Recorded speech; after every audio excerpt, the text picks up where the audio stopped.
اگر آپ چینل پر پہلی بار آئے ہیں تو ابھی سبسکرائب کر کے بیل آئیکن پریس کریں اور رہیں باخبر۔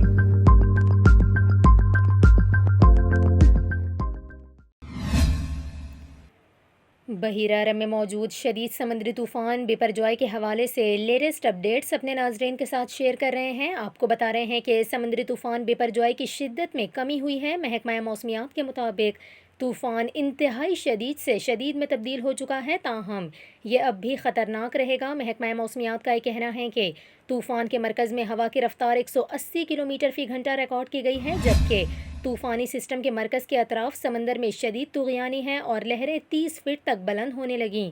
محکمہ موسمیات کا یہ کہنا ہے کہ سمندری طوفان 15 جون کی دوپہر کے قریب کیٹی بندر اور بھارتی گجرات سے ٹکرائے گا۔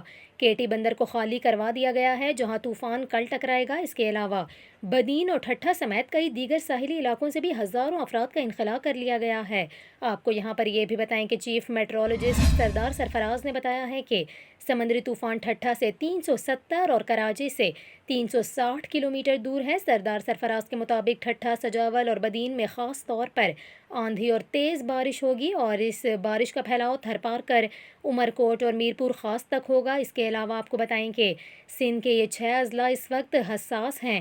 آپ کو بتائیں کہ کراچی کی صورتحال پر چیف میٹرولوجسٹ کا یہ کہنا تھا کہ یہاں مٹی کے طوفان اور درمیانے درجے کی بارش کا امکان ہے۔ شہر قائد میں طوفان سے زیادہ خطرہ نہیں۔ سائیکلون شہر کے جنوب سے نکل جائے گا۔ بلوچستان کے ساحلی ضلع گوادر کے علاقے اور ماڑا میں سمندری طوفان بپرجوائے کے باعث سمندر کا پانی گھروں اور دکانوں میں داخل ہوا، لیکن حکام کا یہ کہنا ہے کہ معاملہ زیادہ سنگین نہیں۔